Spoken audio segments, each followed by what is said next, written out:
There is a photograph of Barbara Baekeland taken sometime in the early 1960s. She is standing on a terrace somewhere in Europe, wearing a white dress, her hair perfectly set, a glass of wine in her hand. She is laughing. She looks like a woman who has everything. She looks like a woman who is completely untouchable by the ordinary sadness of life. That photograph is one of the cruelest things you can look at, knowing what you know now. Because on November 17, 1972, in a luxury apartment in Cadogan Square, London, one of the most expensive and elegant addresses in all of England, Barbara Baekeland was stabbed to death by her own son. She was 51 years old, he was 25. And the story of how two people who loved each other with such desperate, consuming intensity ended up in that apartment on that morning is one of the most haunting tragedies in the history of American wealth. This is not a story about money, though money is everywhere in it. It is not a story about madness, though madness comes to live inside it like a tenant who never leaves. It is a story about love that became something else, something twisted and suffocating and ultimately fatal. It is a story about a woman who wanted everything and a son who could not survive being everything to her. And if you have never heard of Barbara Baekeland, that is almost the saddest part of all. Because she lived her life in desperate pursuit of fame, of recognition, of a place in history. She wanted people to know her name, she wanted to matter, and in the end she matters only because of the way she died. If this is the kind of story that keeps you up at night, the kind that stays with you long after the screen goes dark, consider subscribing before we go any further. These are the stories that deserve to be told slowly, carefully, with the weight they were always meant to carry. Now let's go back to the beginning, back before the terrace in Europe, back before the wine and the white dresses and the beautiful, broken boy she raised. Barbara Darley was born in Boston, Massachusetts in 1922, and from the very first chapter of her life, she was defined by the distance between where she was and where she believed she was meant to be. Her family was not wealthy. Her father was a man of modest means, and the world Barbara grew up in was comfortable enough but entirely ordinary. Ordinary streets, ordinary schools, ordinary expectations. Barbara refused ordinary. She refused it with every cell in her body. She was extraordinarily beautiful from a very young age. The kind of beautiful that makes people stop what they are doing. Dark hair, green eyes, a face that seemed designed for a different century, a different class of life. And she was smart. Sharply, restlessly intelligent in a way that the world of 1940s Boston did not quite know what to do with a young woman being. Intelligence in a girl was tolerated. Beauty was rewarded. Barbara had both, and she knew how to use them. She had a quality that people who knew her always struggled to describe. It was more than charm. It was a kind of magnetism, a force of will that made the people around her feel like they were living in a more vivid, more interesting world simply by being near her. She walked into rooms and rooms changed. She told stories and people forgot they had somewhere else to be. She was the kind of person who made you feel chosen just because she was talking to you. She also had a rage in her. A hot, barely controlled ambition that could turn on a moment into something frightening. People who loved her described this contradiction over and over again in the years after her death. The radiance and the darkness, the warmth and the cruelty. The generous laugh and the cutting remark delivered with a smile so beautiful you almost didn't realize you had been wounded. She grew up knowing that beauty was her currency, and she spent it carefully. She modeled. She moved in social circles that reached slightly above her actual station. She watched wealthy women the way a student watches a master, cataloging their manners, their gestures, the precise way they held a fork or dismissed a servant. She was preparing herself. For what exactly she could not have said, but she was preparing. And then in the early 1940s, she met Brooks Baekeland. Brooks Baekeland was the grandson of Leo Hendrik Baekeland, the Belgian-born chemist who had invented Bakelite, the world's first synthetic plastic. Leo Baekeland had patented his invention in 1907, and by the time Brooks was born, the Baekeland name was attached to a fortune that had only continued to grow. Bakelite was everywhere, in radios and telephones and electrical insulators and kitchen equipment. It was one of the fundamental materials of the modern world. The name Baekeland meant something. It meant money. It meant history. It meant exactly the kind of legacy that Barbara Darley had always believed she deserved to be part of. Brooks himself was handsome in the languid, golden way of men who have never had to worry about anything. He was charming and easy, and had the unhurried confidence of someone who had grown up knowing the world would wait for him. He was also, by many accounts, a man of genuine intelligence and some real talent. He wrote, he photographed, he adventured. He had climbed mountains and sailed seas and lived in ways that ordinary people only read about. He was, on the surface, exactly what Barbara had always been reaching for. They married in 1946. Barbara was 24 years old. For a time, the marriage looked like the fairy tale she had been constructing her whole life. They were beautiful together, they were wealthy. They traveled constantly, moving between New York and Europe, and the Caribbean, like the world, was simply a series of glamorous rooms they had permission to walk through. They had an apartment in New York. They had friends who were painters and writers and aristocrats. They were, to all outward appearances, exactly the kind of people who don't suffer the way ordinary people suffer. Their son, Anthony Baekeland, was born on October 12, 1946, just months after the wedding. Tony, as everyone called him, was from the beginning an unusual child. Beautiful the way his parents were beautiful, with dark eyes and a sensitivity that seemed almost too large for a child's body. People who knew him as a small boy remember a child who felt everything intensely, who responded to beauty and ugliness and kindness and cruelty with an immediacy that was startling. He would cry at music. He would become agitated by crowds. He had a richness of inner life that was apparent even when he was very small. He was also clearly his mother's son in a way that would come to define everything. From the very beginning, the bond between Barbara and Tony was intense in a way that made people slightly uncomfortable without being able to say exactly why. She adored him. She also suffocated him. She showed him off and pulled him close and pushed him away and reached for him again. And Tony learned very early that his mother's love was the most wonderful and the most terrifying thing in his world. Brooks, watching from a certain emotional distance that was always natural to him, may not have fully understood what was happening, or perhaps he understood and chose not to see it. Either way, as the 1950s settled in and the Baekelands continued their drifting, glamorous life, the family dynamic was already taking a shape that would prove very difficult to escape. They moved constantly. This is one of the things that defined Tony's childhood in ways that ran very deep. He never stayed anywhere long enough to put down roots, no lasting friendships, no consistent school, no neighborhood, no street corner, no familiar face that would be there again next year. Just his parents and the ever-changing backdrop of beautiful places, and always at the center of everything, his mother. Barbara curated Tony's childhood the way she curated everything in her life. She wanted him to be extraordinary. She enrolled him in the best schools when they stayed in any place long enough, exposed him to art and music and literature, told him from the time he could understand language that he was special, that he was different from other boys, that he was destined for something remarkable. She believed this completely. Tony, hearing it from his earliest consciousness, believed it too. The problem was that believing you are destined for greatness and actually finding the shape that greatness is supposed to take are two very different experiences. And as Tony grew through childhood into adolescence, the shape of his destiny remained frustratingly unclear. He had gifts. He painted with real ability. He had his father's love of adventure and his mother's love of beauty. But he was fragile in ways that the world he was being raised in had no patience for. He was anxious. He was easily overwhelmed. He needed stability that his life never provided. Brooks and Barbara's marriage, meanwhile, was beginning to show the cracks that had probably always been there, hidden beneath the surface of all that beauty and wealth and movement. Brooks was an adventurer at heart, a man who needed freedom and open space and the clean silence of mountains and oceans.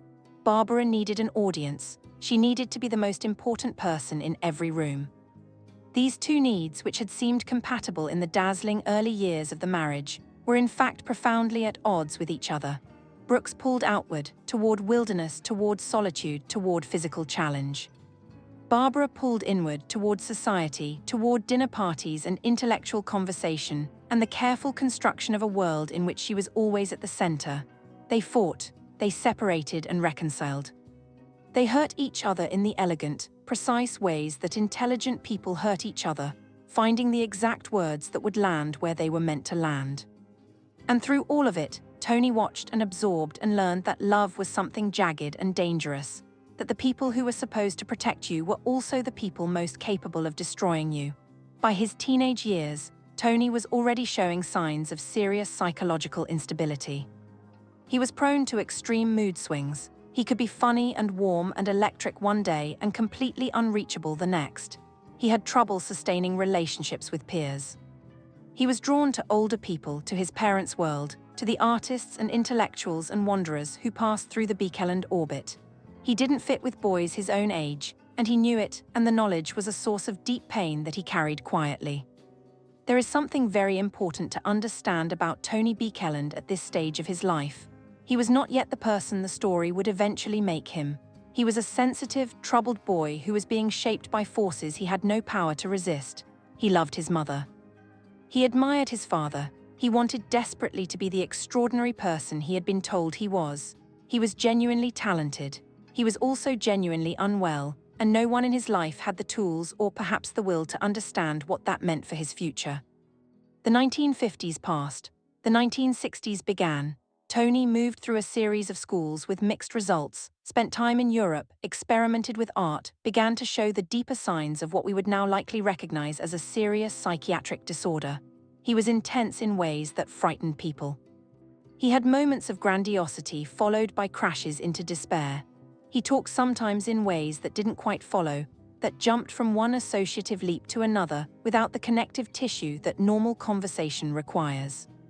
Barbara's response to all of this was complicated in a way that is very hard to judge fairly, even now. On one hand, she clearly loved Tony with a ferocity that was real.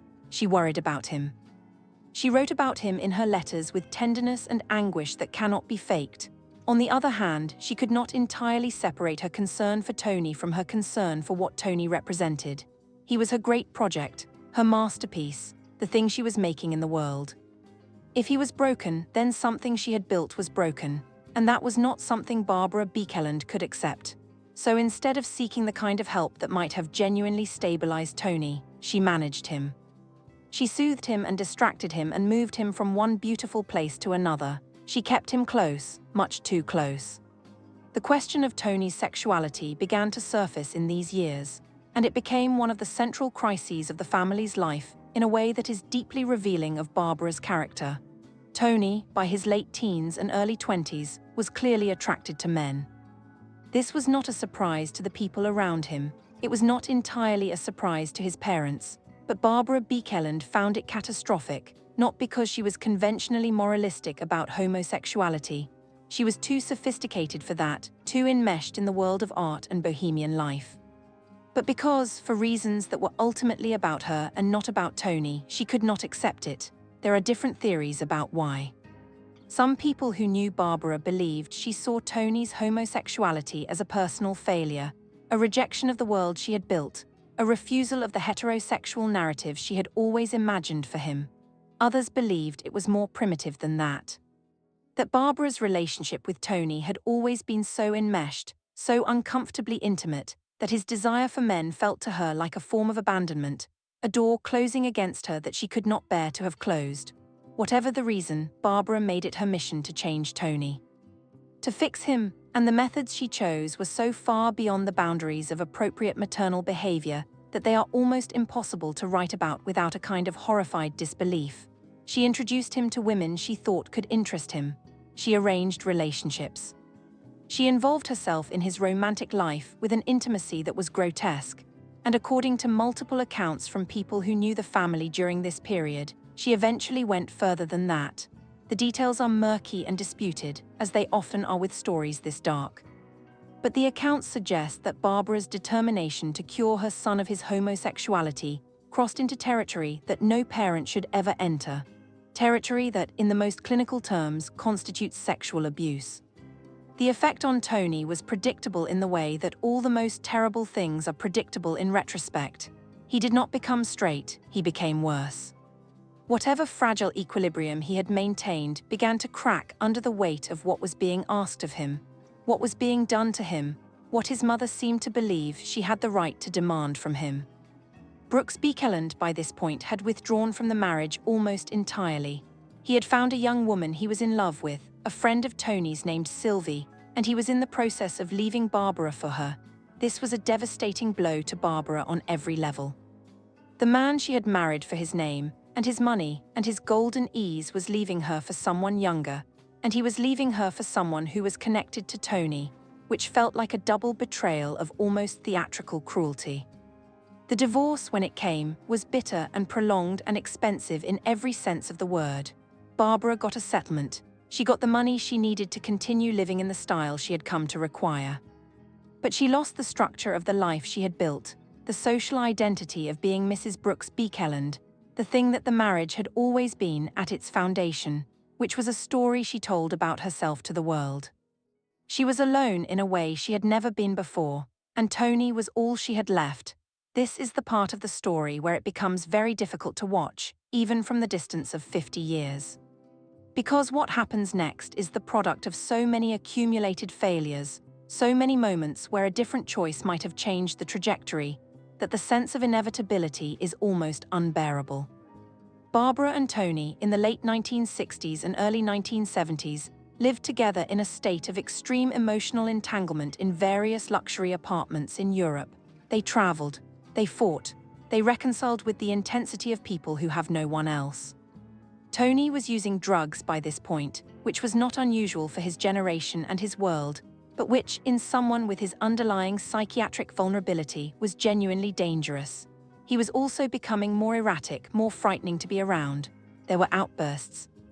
There were violent episodes that Barbara minimized and explained away and refused to address with the seriousness they required. She still believed she could manage him. She still believed she could fix him. She still could not entirely give up the idea that Tony was her project, her creation, and that the problems in him were problems she had the power to solve. The people on the periphery of their lives saw what was happening more clearly. Friends who visited them in their various European apartments came away disturbed. Letters from this period survive, written by people who had known the family for years, and they are full of a helpless anxiety, a sense that something terrible was building and no one knew how to stop it. Tony was hospitalized at various points. He was given medication. He was given diagnoses that the era's psychiatric understanding could produce, though whether those diagnoses fully captured what was happening inside him is something we cannot know for certain. He would stabilize for a time, he would seem better. Barbara would breathe, and then something would crack again. In 1972, Barbara and Tony were living in the Cadogan Square apartment in London. It was a beautiful apartment, of course it was. Barbara could not have lived anywhere that wasn't beautiful. The address was impeccable, the kind of address that announced a certain level of wealth and taste to anyone who heard it. And inside those beautiful rooms, two people were destroying each other by increments. Tony's mental state in the autumn of 1972 was by all accounts extremely precarious. He was psychotic at times, disconnected from reality in ways that should have resulted in immediate hospitalization. Barbara, who had spent 30 years managing and minimizing, and refusing to fully confront the scale of what was happening with her son, continued to manage. On the morning of November 17, 1972, something happened in that apartment. We know the outcome. We know that Tony picked up a kitchen knife and stabbed his mother, and that Barbara Baekeland died of her wounds. We do not know with any certainty exactly what precipitated that final, terrible moment.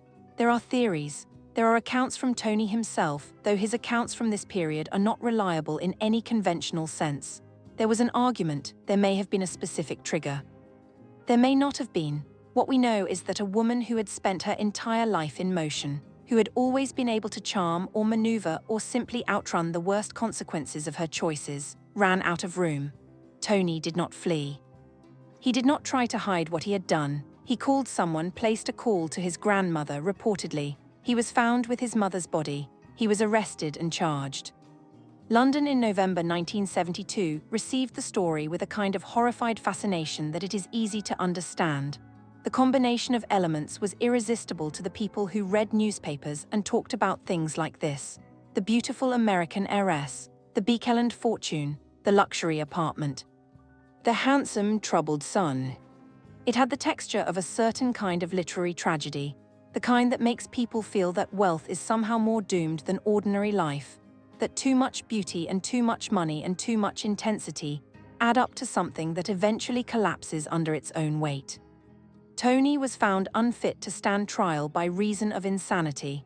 He was committed to Broadmoor Hospital, the famous high-security psychiatric institution in Berkshire, England. He would remain there for several years, during which time accounts suggest he was medicated, somewhat stabilized, and in the particular way of institutions simply contained. Brooks Baekeland, living his separate life with Sylvie, was left to absorb the fact that the mother of his son was dead, killed by that son. Whatever Brooks felt about any of this has never been fully recorded. He was a private man by nature, a man who turned toward mountains and oceans rather than toward the kind of self-examination that this story seems to demand. He went on. He survived. What he carried with him is his alone. The question of what Tony understood about what he had done, and what he felt about it, is one of the most haunting aspects of the whole story. In letters written from Broadmoor, Tony could be lucid and reflective. He wrote about his mother with grief and tenderness that is painful to read. He understood in his clearer moments what had happened. He understood it in a way that was not abstract, not distant. He had killed his mother. The person he had loved most and from whom he had suffered most, the person who had been everything to him. Whether that understanding was ever integrated in any therapeutic sense, whether Tony Baekeland ever reached anything that could be called healing or acceptance, is something the records of his life don't fully answer. He was released from Broadmoor in 1980, 8 years after the murder. There was a long campaign to secure his release, led in part by American socialites and friends of the family who believed he had been sufficiently rehabilitated, sufficiently stabilized to live in the world again. He was deported to the United States. He moved in with his paternal grandmother, Ninny Baekeland Rank, who was then elderly and living in New York. She was the family connection he had left. She was willing to take him in. On March 20, 1980, less than 2 months after his release from Broadmoor, Tony Baekeland attacked his grandmother with a kitchen knife. She survived. She was taken to the hospital and she survived. Tony was arrested. He was taken to Rikers Island. And then on March 27, 1980, 1 week after the attack on his grandmother, Tony Baekeland died in his cell at Rikers Island. He had put a plastic bag over his head. He was 33 years old. The official ruling was suicide. There is a certain kind of tragedy that has a formal structure, that moves from beginning to middle to end with a terrible logic. And when you reach the end, you feel not surprise but recognition. You feel that it could not have been otherwise. Tony Baekeland's death has that quality. It has the quality of something completed. Whatever he was and whatever was done to him, and whatever he did, it ended there, in a cell, 7 days after he had proved that he was not able to be safely in the world. But let's sit with the full weight of what this story contains before we let it close. Barbara Baekeland was not a monster. That is important to say, even knowing everything.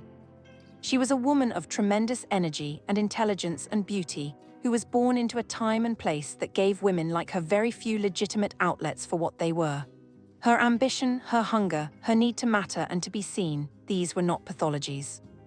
They were human traits that happened to live in a body that the world mostly wanted to look at rather than listen to. She channeled everything she was into building a life that looked like success, and the life she built was beautiful on the outside and increasingly destructive at its core. She loved Tony. That is also important to say. The love was real. It was also smothering and confused and ultimately lethal. She could not separate her love for him from her need of him, her ambition for him, her terror of losing him. She turned him into a mirror and a project and a companion and a symbol, and in doing all of that she denied him the one thing he actually needed, which was the freedom to be a separate person with a separate self that she did not own. There is a conversation in the study of psychology about what is called enmeshment, about what happens in families, where the boundaries between people collapse, where parents cannot distinguish between their own needs and their children's needs. Where love becomes a form of control so total that the child cannot develop a self that belongs to them. The Baekeland story is that conversation in its most extreme and devastating form. Tony Baekeland was a person who needed help that the 1950s and 1960s and early 1970s were not well equipped to provide. He had serious psychiatric illness. He had trauma. He had a family system that was profoundly dysfunctional in ways that no one in that system had the tools to fully understand. He was also, in the accounts of people who loved him, genuinely lovable, funny and sensitive and artistically gifted and capable of real warmth. He was not simply a tragedy, he was a person.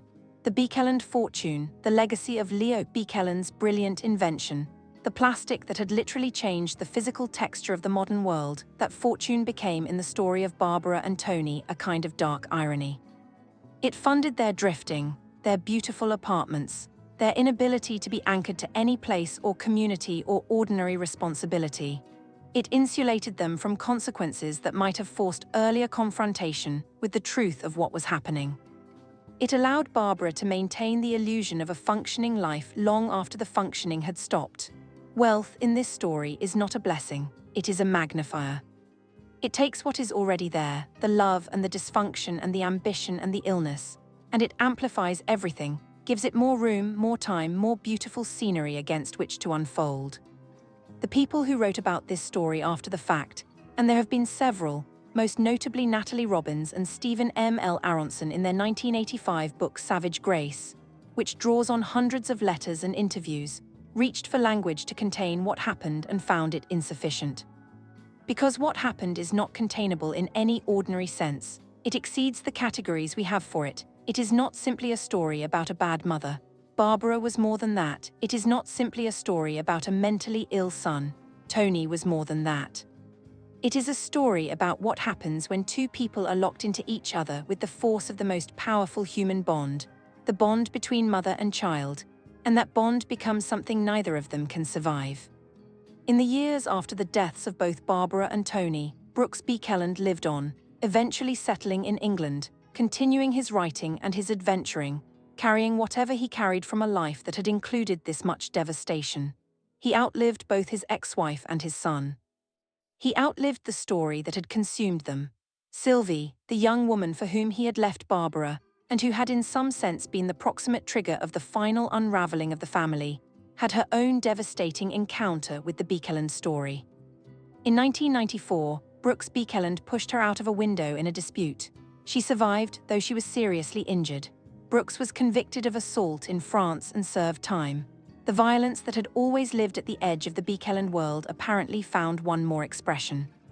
The photograph of Barbara on the terrace, the one in the white dress with the wine glass and the laugh, that photograph is real in the sense that she was really laughing that day. It is not a lie, that moment happened. She was happy or something close to happy, in the way that people with her kind of energy are sometimes happy fully, physically, with her whole face. But photographs are also always lies of a particular kind. They show the surface and call it the truth. They freeze the moment and suggest it contains everything. That photograph of Barbara contains nothing of what was building underneath it. Nothing of the boy she had been shaping for so long into something she needed him to be. Nothing of what would happen in the London apartment on a November morning. She wanted to be remembered. That was one of the hungers she carried her whole life. The need to matter, the need to leave a mark. She left a mark. It is just not the one she would have chosen. Tony is remembered too in the accounts that survive. In the letters he wrote from Broadmoor that show the working of a mind that was damaged but not entirely dark. In the paintings he made, which by accounts were genuinely beautiful. In the recollections of people who loved him, who describe a boy who felt everything too much, who was given too little of the right kinds of help, and who was consumed by a love that was also a trap. The story of Barbara and Tony Baekeland is a story about the limits of wealth, about the limits of beauty, about the limits of love when love has been distorted into something that serves the lover more than the beloved. It is a story about what we owe our children, which is not our ambitions and not our projections and not our desperate need for them to validate the lives we have built. What we owe them is simpler and harder than any of that. We owe them the room to become themselves. Barbara never learned that. She loved too hard and too close and too much in her own direction. She loved Tony into a corner from which there was no exit. And in the end, in a beautiful apartment in London on a grey November morning, that corner became a place where only one of them could survive. She was a woman who deserved a different story. So was he. That is the thing that stays with you longest, after all the details have faded, and all the dates have blurred, and the specific facts of who said what to whom in which apartment in which city have receded. What stays is the knowledge that none of this was inevitable at the start, that at the beginning there was a beautiful, ambitious woman and a sensitive, gifted boy, and that between them there was something real and warm and full of possibility. And that the world and the choices that were made in it turned all of that into something none of them could escape. The House of Baekeland, built on the invention of plastic, on the transformation of raw materials into something new, collapsed into something that no amount of wealth or beauty or intelligence could hold together. Leo Baekeland, who had bent the physical world to his will through the force of his genius, could not have imagined that his name would end this way, in a cell at Rikers Island, with a boy who had run out of ways to keep living. Barbara Baekeland wanted history to know her name. Now it does, and in the knowing there is grief, not for the heiress, not for the socialite or the beautiful woman in the white dress, for the mother who could not stop, for the son who could not escape. For the love that should have saved both of them and instead consumed everything in its path. Some stories do not have lessons, they have only the weight of what happened and the quiet that comes after.